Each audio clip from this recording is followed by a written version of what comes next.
I can have your attention. If I don't have your attention, let me get your attention. Ladies and gentlemen. The FirstDownline.com podcast. The FirstDownline.com podcast. Looks like they're going to measure here. Do you think they got the first down?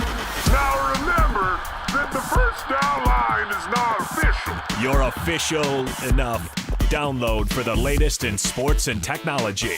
Download it.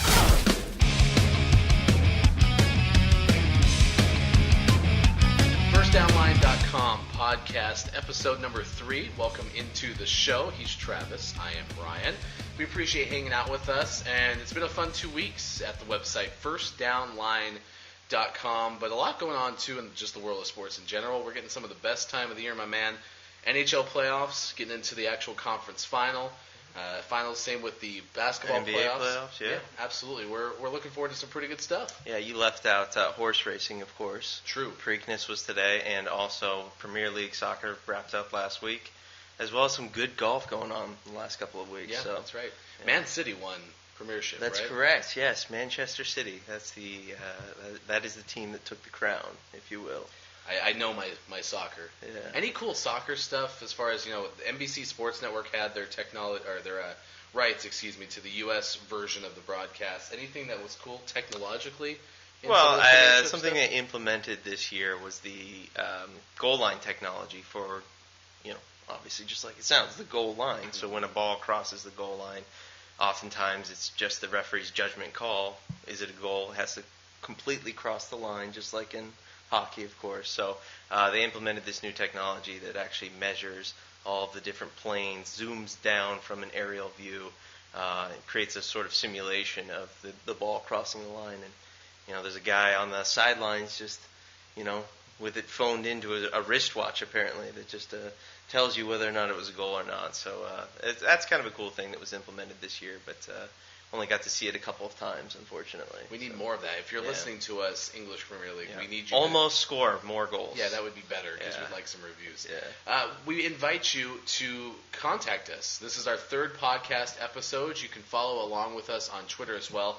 Tweet us. FirstDownline is our Twitter handle. You can also email us fdl@firstdownline.com. Want to know what we can do better? Is there anything that you like about the podcast? Anything that you want to be changed? Anything that we could add? Coming up in this episode, we're going to hit our top 5 since Travis is back with us. We have a cool top 5 for you, talking about simulators and different things that have tie-ins to sports, but maybe you played at your local arcade. Also, we're going to get into some of the topics that have been articles on FirstDownline.com this past 2 weeks, including the helmet cam.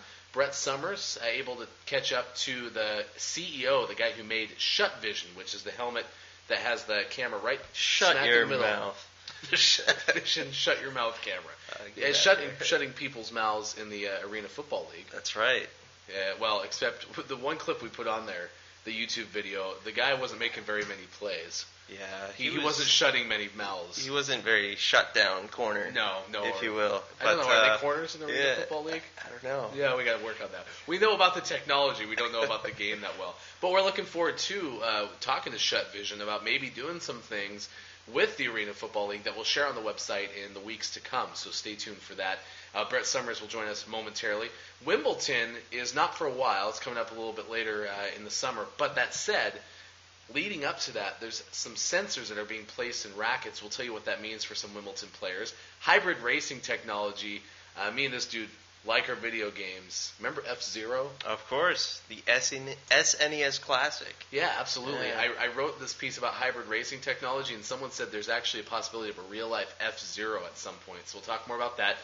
Shawn Barnes joins us to talk about concussions in sports and how some technology, including mouthpieces, are trying to help with that. And we'll talk to a former number 1 overall pick with the New England Patriots, Drew Bledsoe, as we had a chance to team up with Jay Reese on the biggest little sports talk show in Oregon to talk to the former Patriots, Bills, and Cowboys quarterback. And he's a high school coach now.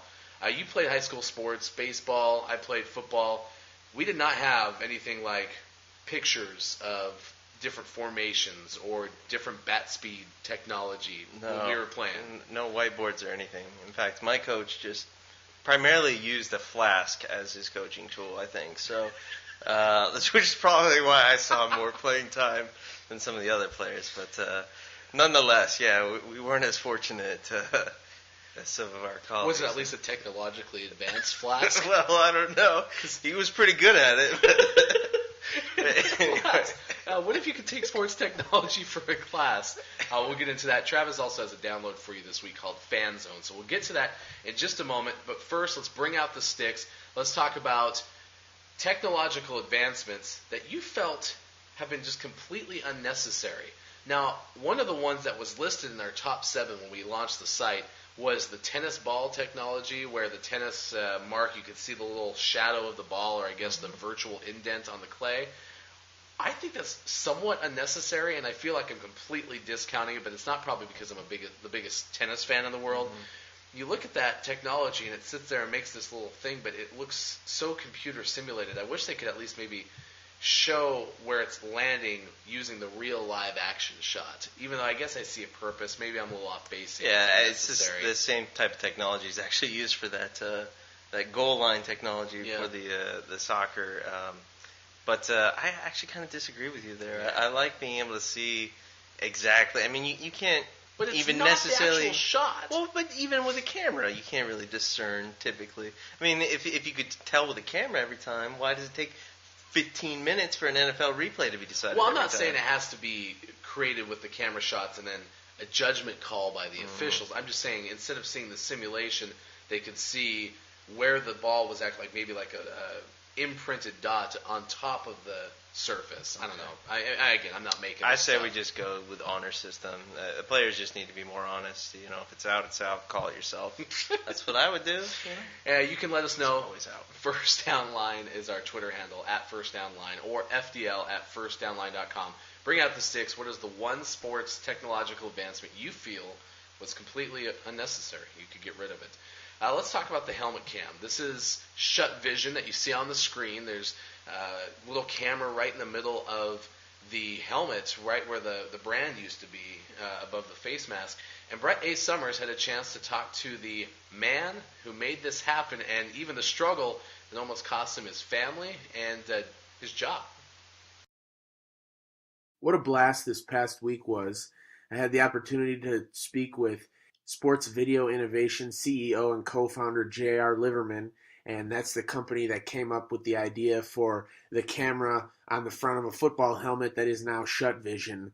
And I spoke with J.R. for a little over an hour and went over a ton of different stuff in regards to things about his idea and where it came from. And this week's story, you kind of get to find out the story he went through, how he came up with the idea, and kind of what led to it becoming a reality and becoming what it is today. This week's story is the first part of a 3-part series over the next couple of weeks. I'll have some really great stuff from JR as well, from the social and practical applications of the camera from his point of view, as well as in the final installment, just talking about his favorite parts of the technology and how he thinks things might be used in the future with it. And there's just some really cool stuff. You can check out a video of a kick return in an AFL game recently, as the Arena Football League has a contract with Schutt Sports now to use the cameras in game. Just some really, really cool stuff coming on, and I can't wait to share the rest with everybody on First Down Line over the next couple of weeks. For First Down Line, this is Brett A. Sommers. Find me on Twitter at Brett A. Sommers with J.R. Lieberman. He's the CEO of SchuttVision, who teamed up with the helmet maker Schutt to get this helmet cam going. AFL, there's some definite practical uses for fan enjoyment that could possibly come out of this. But what do you think of the helmet cam? Yeah, I mean, that's awesome. That's the kind of technology that, as a fan, you want to be able to see utilized, out on the playing field. It's with the invention of the spy cam, I call it, where it zooms in from the stadium, top of the stadium, comes down and gives you those up close and personal shots. This is even more up close and personal. I mean, that thing is literally on the guy's head, getting in another player's face. So you'll be able to see player reactions and maybe read a few lips, if you will. But I think that's going to be cool for the evolution of the television broadcast. Or, I'm sure it'll have some other applicable uses for coaches and scouts and stuff. Yeah, when he first wrote the article, he talked about how different colleges were using it even on safeties to kind of give that back view of the defense. But at the same time, I think when you look at it from a fan enjoyment, the NFL could definitely use the helmet cam, maybe not even for the television broadcast itself at some point, but maybe something for your second screen, whether you're watching with a tablet or your phone in hand. They could send different updates out. I think that would be pretty cool. But big thanks to JR for joining us and talking a little bit more about that.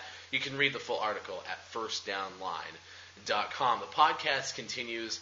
Wimbledon used to be this big bummer in my life because HBO used to have the broadcast rights. That's right, yes. And when you were on summer break from high school, you couldn't watch any of the movies on HBO during Wimbledon because they had filled up the entire network. Well, that was when there was one HBO, right? So now there's HBO. It was also 2, 3, before the 7. movie Wimbledon came out, which would totally defeat your logic there, because then you could watch the movie Wimbledon that on was HBO. Kirsten Dunst, right? That's, you got that right. What's the dude's name? I don't know. I'm surprised you got the girl's name in that movie. Nobody saw that movie. Actually, I think we owned Wimbledon at one point. But I agree with you. I remember those years where Wimbledon was broadcast on home box office television, and quite disappointing. Of course, now, I believe NBC has the agreement there, so you can see all the pertinent matches. Now, what they're doing, it's not necessarily in the Wimbledon tournament, but instead leading up to it, certain players have been cleared, have been okayed to use a technology by one racket manufacturer that allows you to measure everything from shot power to ball impact location for forehands, backhands. It tells you how many of those that you use in any particular match. And if you want to see how the technology is created, you can go to FirstDownLine.com, click on the story, Green Grass and Racket Sensors, and it'll show a little YouTube video of how the technology is being used. But I think that's neat that while I don't think Wimbledon, you think of the Masters, Augusta, saying, yeah, you can bring in some sort of technology that measures your drive impact. They're so traditional at the Masters, even to a major fault in some political instances. They don't do that. Yeah. They would never let that happen. Well, Wimbledon, not to the same political degree, but it's like the most classic of the tennis tournaments. So I'm surprised. Yeah, they let women play at Wimbledon. Isn't that nice of them? Good guys, the English. But you get what I'm saying is they have the allowance of this technology, not in the tournament yet, but actually leading up to it to kind of give people that measure. And I know Wimbledon doesn't necessarily govern that, but the organization that oversees tennis does. So that'd be pretty cool. How good's your forehand? Would you use this to see? Oh yeah, there would be lots of green marks coming out of the racket. Not so many with the backhand, of course, but I'll lace it down the line like Sampras or Federer. Someone more recent, Agassi. Sampras. You kind of look like Agassi, actually. All right, that's one balding joke per podcast, please. Oh, sorry. Okay, You moving really on. do kind of look like Agassi, I'm just saying. Anyway, hybrid racing technology. This was an article that I wrote as well at FirstDownLine.com, and you can go there and see it just because when you look at F1, the Formula One racing series, and manufacturer that's been so dominant in the field, especially in the early 2000s, with Ferrari winning, I think, 6 or so right off the bat of the decade. With the World Drivers' Championships, Ferrari just came out with a car called the LaFerrari, and it is the first car made by the company that uses elements of a hybrid system. This is like the Prius getting melded with the Ferrari in probably not so simple terms. That's kind of bizarre. Yeah, that is bizarre. And so now you have the idea that maybe Formula One will start implementing even more hybrid technology into the racing series. I've been told ever since I wrote this, some people who've read it have told me Formula H is actually a thing, which stands for hybrid. Yeah, I drink that in the morning. No, that's Metamucil. I think I used to clean my floors with something called Formula H. But do you remember F-Zero? Yes, of course. SNES Classic. Now you're talking my language. And the thought is that there's actually potential for an F-Zero-like track to be developed. Could you imagine? And I know you don't watch. I already am. But keep going. They're driving battery-powered cars, and when you choose a line on the racetrack, it allows for more battery charging. And if you take maybe a more aggressive line, you get a boost. Yeah, which would translate to more power, of course, more speed, I would imagine. But just the idea of the hovering car eventually becoming a reality, just like Marty McFly's hoverboard. But yeah. Do you have a hoverboard yet? No, not yet. I'm still. I've asked Santa like 18 years in a row, but You need to get the one that Biff had, where it popped out of the case. now there's an idea. There's technology at its finest. Make us a hoverboard, please. Yeah. We beg you. Who's on that? Somebody get on that right now. For more realistic purposes, concussions are a serious topic in the world of sports, and Shawn Barnes is one of our writers who has a medical background. He took a look at concussions and some of the technology, including mouthpieces, that are out there to try to make athletes safer. My topic this week of concussions is something that I knew I'd be writing about at some point, just because of its high importance in sports and sports medicine. And what got me going on this topic now is a 2014 study that just came out in the American Journal of Sports Medicine that was researching the concussion rates specifically in U.S. high school athletes from 2005 to 2012. And what they found in this study is that the rates during that time have doubled, and that's pretty huge. Now, this is partially due to the fact that there are more reported concussions because kids are being properly assessed and managed as they see signs and symptoms of concussion, whereas before they may have been told to suck it up and get back out there after a big hit.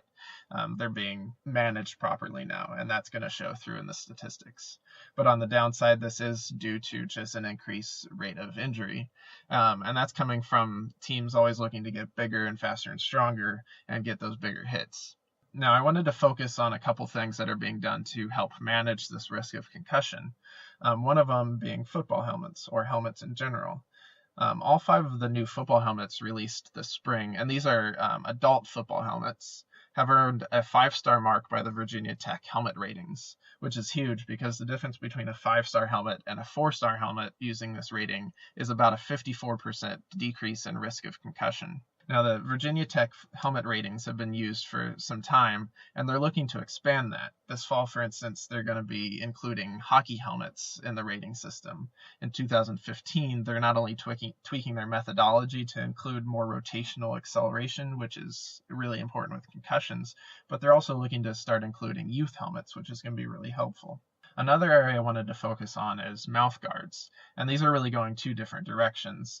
The first that has been around for a while is looking at the difference between custom mouth guards that are being designed from a mold at like a doctor's office or a dentist's office, and the over-the-counter mouth guards that you typically see, the ones you boil and then you bite into to mold to your teeth.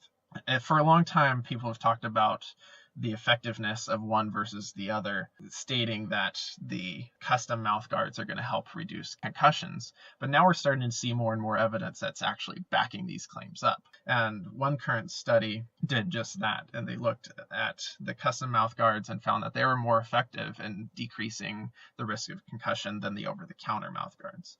Now, also on the topic of mouth guards, we're starting to see more and more of these smart mouth guards or intelligent mouth guards. And what these are devices that players can wear that are actually measuring forces of impacts. And this will be used in a couple different ways. In the research side of things, you're going to see more and more studies that use these to measure forces to assess damage from a certain level of impact. You're also going to see a more functional use with this kind of technology out on the field, getting these in players in a live game setting, and then you can kind of monitor the forces they're getting throughout the game or throughout the season, since the cumulative effect of head trauma and brain injury is huge. For First Down Line, I'm Shawn Barnes.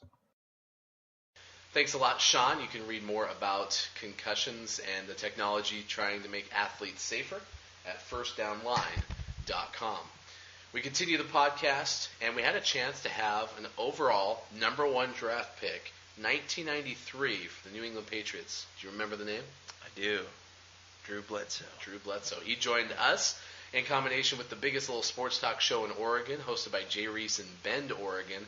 And we had a chance to talk to him about some of the aspects of the NFL draft, which was a couple weeks ago. In fact, there's a piece at FirstDownLine.com that was shared by ESPN Front Row, which is kind of a behind-the-scenes entity of ESPN, talking about their draft technology used to keep track of over 1,000 different draftees. We talked to Drew about that, but also he's a high school coach in Central Oregon, so we asked him, how has technology evolved from a coaching standpoint, and how much different was it than when you were in high school in Walla Walla, Washington back in the early 1990s?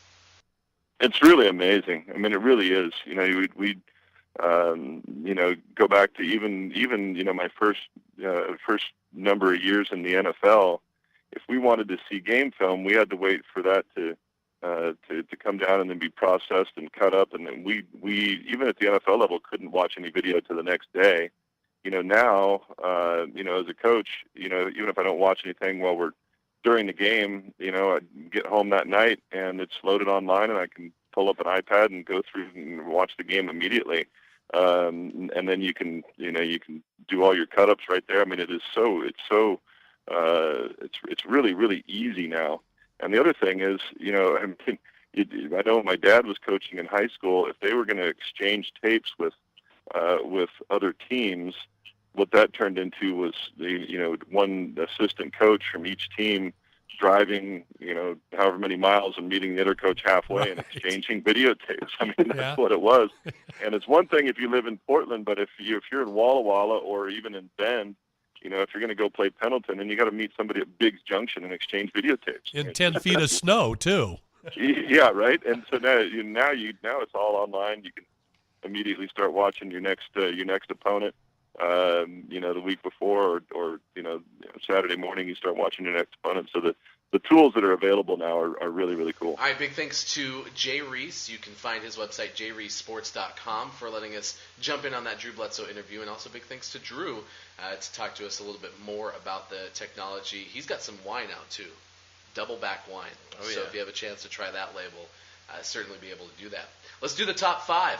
Count it down. FirstDownline.com. Top 5. All right, our top 5 for this week's podcast is going to be top sports simulators / games. These are going to be interactive simulators that kind of put you into the game. Let's just start it off 5. The one iconic basketball sports simulator that we can all think of is probably our local arcade Pop-A-Shot. So we went with Pop-A-Shot for number 5. I know that I'm a mean Pop-A-Shot king, if you get me on fire there. I'm only good from 3 feet away, so in real-life basketball, I don't think I could hit those threes. It was all about the wrist. It was all about the wrist, yeah, that's right. That motion. And the hips. It's all in the hips. I think when we did our initial episode, too, we brought up Dave & Buster's. But that's one of those things. I mean, you can get the tickets flowing on Pop-A-Shot if you got the strokes. Well, and, it's a countdown. There's the buzzer. At the buzzer, am I going to win? It simulates somewhat of the basketball environment, Pop-A-Shot's cool too because it's been around a while. I mean, this thing isn't brand new, obviously. That's number 4 on our top 5 list is the world of laser tag and paintball. Now, this is a little weird because we're trying to figure out necessarily what sport you're playing when you're doing laser tag or paintball. I guess war. Yeah, which isn't really a fun sport. No. This is sad. Yeah. But you get the point. With laser tag, you don't have to get shot when you're out there and playing. I guess maybe you could equate it to hunting. Yeah. Oh, there you go. That's what we meant. A little bit happier. Yeah, hunting humans. Yeah. But anyway, here we go. Biathlon. There you go. If you're looking for a place to train for the biathlon without the skis or yes, that's right. That's the Olympic event where you ski and then go shoot something, which is the most logical sporting event ever created. Thank you, Norway. Yeah. I'm assuming that was in Norway. Yeah, well. Anyway, we're putting that in there. Might be you probably are going to tweet us at First Down Line and say, no, stop. Yeah. So what do you got for number 3? 3 would be a batting cage. I think that's, again, something that we can all relate to.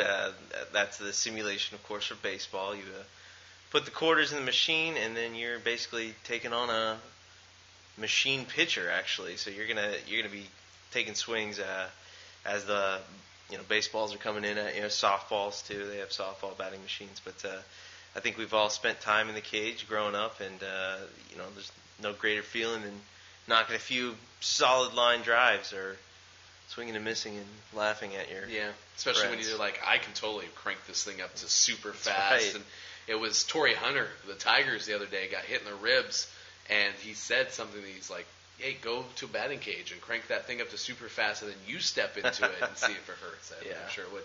Our number 2 on the list is Kinect, which is the Microsoft live action interaction with the Xbox, originally the 360, now the Xbox One. And the Kinect has come up before on the podcast and at FirstDownline.com because they had Kinect Sports and then the newest edition of that. What's interesting about Kinect is it takes your simulation into your living room. So it lets you play all these different sports, from bowling to they had a shooting game coincidentally as well, basketball, golf. Yeah. All these things are in there. And the Wii had that, so we're going to give honorable mention to the Wii at number 2 because, well, Nintendo started it. That's right. But yeah. Microsoft took a huge leap forward. Yeah, I mean, the Kinect obviously uses that camera technology. It is probably the only thing on the list that you could have in your living room, so we can't not mention the Kinect. Unless you can get one of our number 1s, like in your garage or your man cave. If you can get one of our number 1s, you're probably not listening to our podcast right now. But our number 1 is the virtual sports simulator screen. So we all know about these screens. These are the golf simulators, if you will, with a backdrop screen where you can go play an entire golf course, or you can, check out your swing. But there's a company called Virtual Sports Systems that designs these things, and they actually have different sporting events that you can simulate in them, including baseball. You have a tee set up, you can play home run derby. Golf, they're going to analyze your swing. But the premise of this idea is that they use a high definition camera, and they over 2,000 frames per second, and they take all of that data that they get from those frames, use the analytics to create a simulated shot or hit or whatever you're doing into the screen there. But that technology, I think, probably gives you the most realistic simulation that you can without actually going out and doing the real thing. You look at the Kinect and how much we love that. Well, this is playing with the actual equipment on the same kind of premise. The only thing I never liked about golf simulators is how bad your slice is? Yeah, well, because on the golf course, the slice isn't that bad. But all of a sudden, I'd be in, the ocean when I'm playing Pebble Beach. Even that'd probably be a hook. You get the point. I want to give honorable mention to the race car simulator. Because, where else can you be in the cockpit and then getting jostled around and stuff like that? I think that's pretty cool. But if you have one of those in your man cave, then you are definitely probably above our pay grade at this point. Let's get to some downloads. FirstDownline.com. Downloads. Downloads, we got 2 to share, and mine's going to be super quick, so I'll let you get straight into yours. Yeah, well, mine is the Budweiser Fan Zone. This is an app that basically lets you kind of do some predictions and score some points for making those predictions. So if you accumulate enough points, you can score some discounts off tickets, some other cool accessories and stuff like that. But the basic idea is pick a game, any game during the day, and then there's 4 or 5 different questions that are asked, and you get to pick what you think will be the outcome of that question. So it could be a baseball game, who's going to score more runs, who's going to have the most hits, which pitcher is going to pitch the most amount of innings between the 2 starting pitchers. Hockey has applications like who's going to score the most goals, obviously, but which goalie will make the most saves, or who will have the most penalty minutes. So you get free beer? There is no free beer from the application, unfortunately. They're still working. I think they're going to patch that in eventually at some point. That'd be cool. Yeah. If you could hear us, Anheuser-Busch, that would be something that's neat. Mine's called ShareMouse, and it's not so much a sports-related app, but it has a sports application. So last week, talking about gadgets, I told you about my experience using a Windows 8 tablet, which is kind of awesome if you're using Snap, but not so awesome if the apps aren't functioning all that great. However, since I've been rocking a laptop and a Windows 8 tablet, I can run anything that's Windows related, and so I've been missing double screens, and since I wanted to make that up, I found ShareMouse, and it takes the 2-monitor or multi-monitor experience and moves it virtually through your local area network. So basically, with my tablet on this side, laptop on this side, I'm able to use one keyboard and one mouse, and then switch between things. So it's really great for sports because I'll have MLB.TV on one screen, or I'll have NBC Live Extra on one screen before it crashes. And then I can click and get it on the desktop, and then it won't actually crash. But it's pretty cool, especially again in the absence of multiple monitors. So while I'm not guessing many people are rocking Windows 8 tablets, there's probably a good chance you have a laptop and a desktop with just one screen. So if you want to be able to use one mouse and one keyboard, but use the screens kind of side by side, or maybe have a really old laptop you're not using anymore, that's where you could use that for that second or third screen to give you what you want sports-wise and still use your computer for hopefully productive work. So remember that like March Madness next year. It could come in handy. That one's ShareMouse, and I believe it's available for Mac as well. All right, man, good to see you. Missed you last podcast, and looking forward to More coming up. If you have any suggestions, we want you to hit us up. Go to FirstDownline.com. You can also email us by going to FDL@FirstDownline.com. And, of course, tweet us. FirstDownline is our Twitter handle. Big thanks to everyone who has. And if you have a tweet that you feel you want to have it featured either in a future podcast or on our website, we definitely want to know, so you can email us or tweet us. Again, FDL@FirstDownline.com or Twitter.com/FirstDownline. Big thanks to Brett. Big thanks to Shawn. Big thanks to Travis. And I'm Ryan. Thanks for hanging out with us. Also, voiceofbob.com for awesome voice work. This has been the First Down Line podcast. That's it for the FirstDownline.com podcast. Check out more at our webpage at FirstDownline.com.